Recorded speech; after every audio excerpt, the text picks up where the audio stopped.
cybersecurity and more specifically cloud security is really a critical skill. Um, and I want to make this announcement to everyone to say that we are starting a chapter locally that focuses specifically on cloud security. So we want to zoom in on cloud security and form a community that deals and discusses, the matters and the challenges of cloud, and more specifically, the challenges of cloud security as it relates to organizations.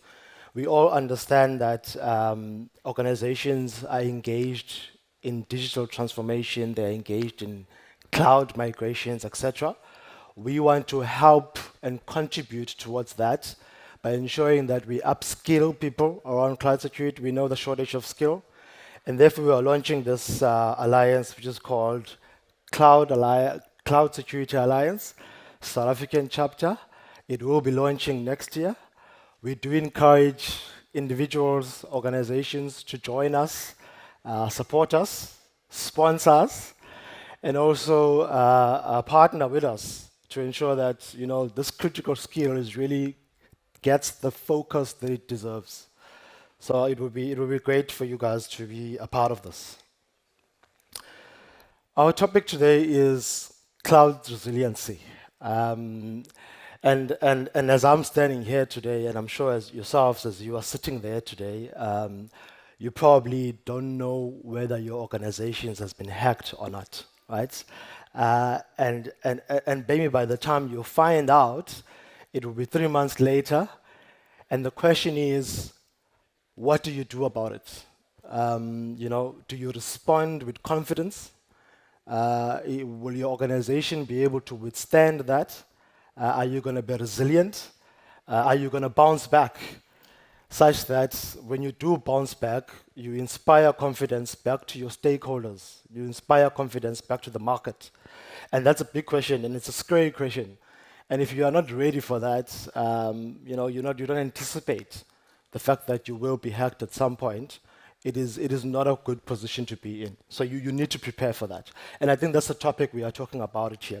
We are really going to talk about it in terms of how close we have come as cybersecurity professionals to talking the language of the business and to talking to business directly. And I think for me, this conversation about cyber resiliency is really that. We have taken few steps closer and away from having a simple or a technical conversation only to actually having a business conversation and trying to meet business halfway in terms of talking cybersecurity. So I'm going to touch on 3 things, very basic and really driving home the point of understanding what this cyber resiliency conversation is. It should not just be us talking about it, and then also looking at how do we make it practical for your organization, both taking it from an external point of view and also in an internal point of view. What do you do in understanding what's going on in your external environment, and what do you do in understanding what's going on in your internal environment? So we're going to touch on certain methodologies, one in this case, and then we're going to touch on some routines that you need to sort of craft that are specific to gearing or preparing your organization in order to respond to these unknowns, cyber attacks. And then at the end, we're going to talk about how do we measure this, or how do we tell the organization that this is the value that we are bringing home in doing all these things that we do from a cybersecurity perspective. Quite important. I think organizations always want to know, I'm putting all of this investment in. You said I've got this high risk. You want me to do A, B, C, and D. What is my return? I remember at one of my committee meetings, I once said that the strategy that we've executed for the past 3 years has paid dividends. And the response that I got was, can we have that in the bank account? And I'm like, oh, okay. So it's really necessary that we articulate that value clearly to the business. And I don't think we've done enough so far.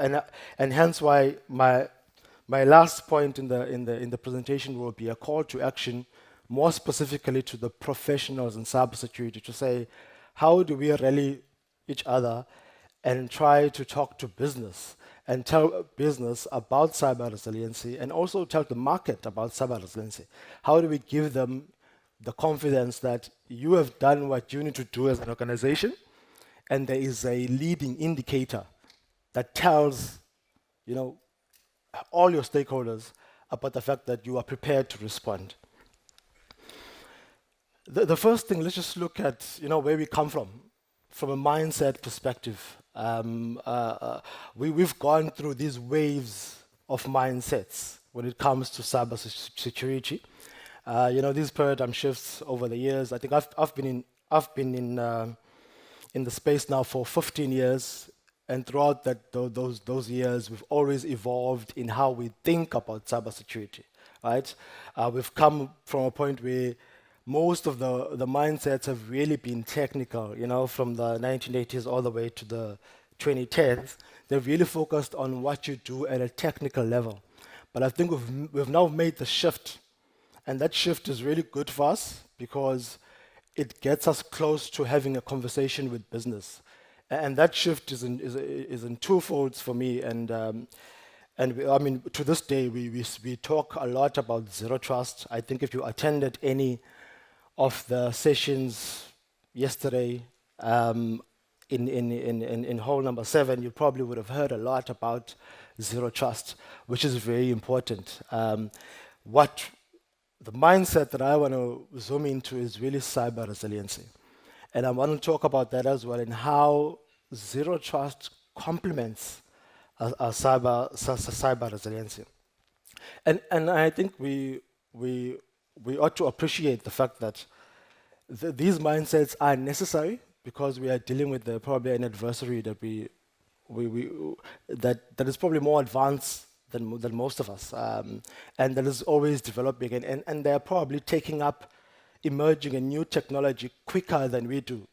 You know, we probably have internal restrictions, policies, etc., that delay our onboarding or adoption of these new technologies, while our adversaries are way advanced.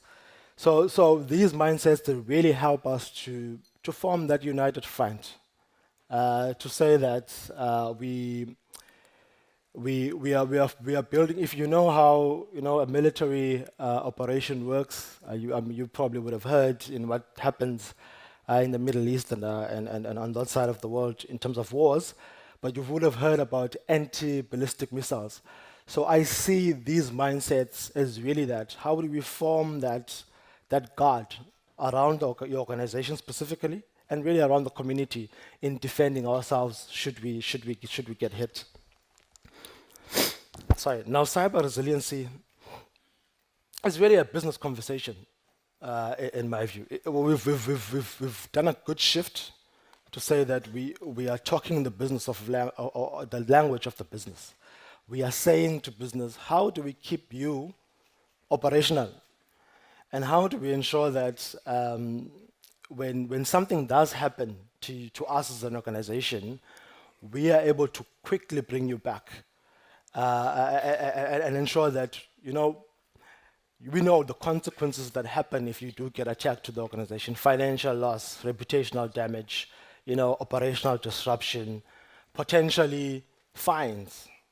And we know about the PIA. You know, if you get a ransomware, for instance, and that involves personal information that gets exfiltrated from your organization, there is a regulatory, a legal implication there. You know, from a local perspective, we know it as papaya, but I think in Europe you would know it as GDPR. In the US, they've got specific laws that talk to that. So that's quite important, and that's what cyber resilience is all about. So at all given point in time, or at any opportunity that you get in your organization to talk cyber resiliency, you should understand that you are actually having a business conversation now and no longer a technical conversation. However, that business conversation is supported by your technical know-how. So zero trust is really a mindset And these are not strategies. I think a strategy, we'll talk about that another day, but strategy is really about your organization. These are guides, these are mindsets. So zero trust really positions you from a technical perspective, and it then supports cyber resiliency. It supports you in recovering from those cyber attacks. So if you look at zero trust and you dovetail it with cyber resiliency. So zero trust says your identities, your devices, your data, your applications, etc. How do you put the correct cybersecurity controls in your place in order to manage the risk, right? And then secondly says, when you've done that, ensure that you abide by the principles of zero trust around always verifying, etc. Now that always verifying, assuming that you are breached, is a direct link to what cyber resiliency is all about. To say, let me prepare, let me get ready, I will have a cyber attack at some point. Do I have the communications plans in place? Do I have a cyber response plan in place? And do I know, and does the organization know, do you know the stakeholders that have a particular responsibility in order to respond when there's attack? So it's quite important that we keep the cyber resilience conversation a business and an organizational conversation specific to your organization. Now the question is, how do we then, we understand cyber resiliency, we understand zero trust, we've put in the things that we need to put in place. What do you do in order to really bring it home, this thing of cyber resilience? How do you make it practical? And how do you anticipate? You know, what do you need to do in order to say, I'm ready, I've anticipated, I know what is going to come. What gives you that, what equips you in order actually to say that confidently, that you are able to say to business that you've done what you need to do to prepare, you know, for the eventual or the inevitable cyber attack that's probably going to come to the organization. So you initially start that off by taking a broad look, you broaden your horizon, you take a broad view about your ecosystem. You need to understand, remember that the risk we are facing, it's more so outside your organization. Your organization faces the fact that you will be attacked by something you don't know. So you need to take a broader look, get to understand your ecosystem, get to understand the different digital landscape that are growing in the environment that bring in the different threats.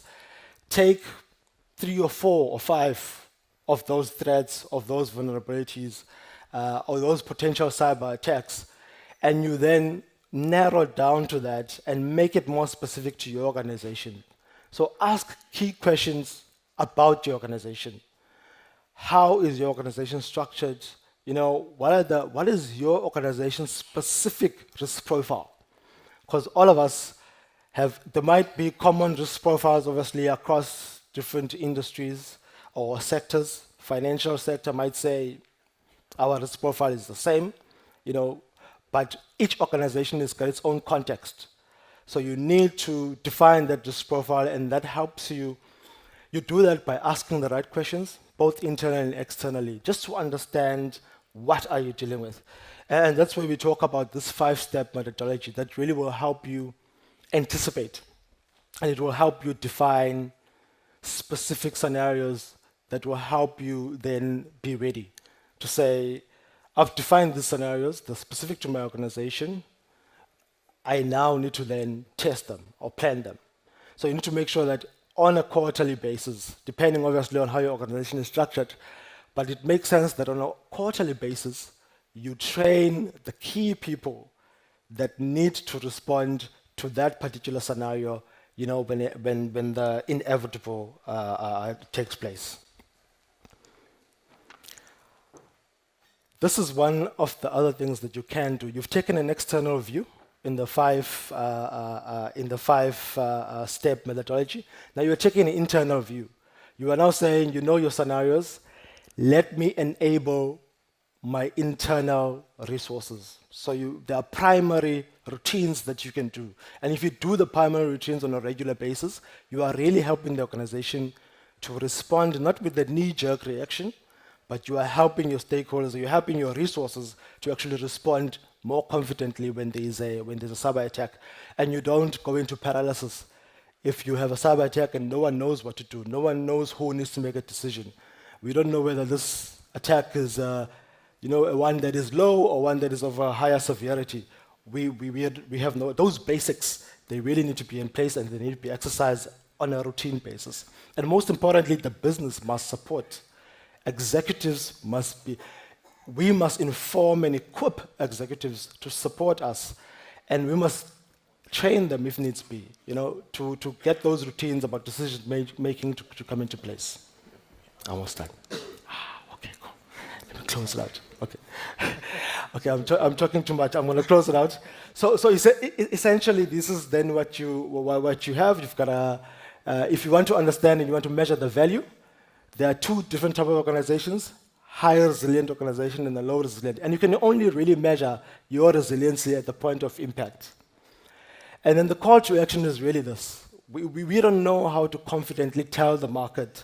In fact, if you're a listed organization, this should be a leading indicator, and we as a community should build it to say, in the market, you can have confidence in us that we can be able to respond to a cyber attack. Thank you very much.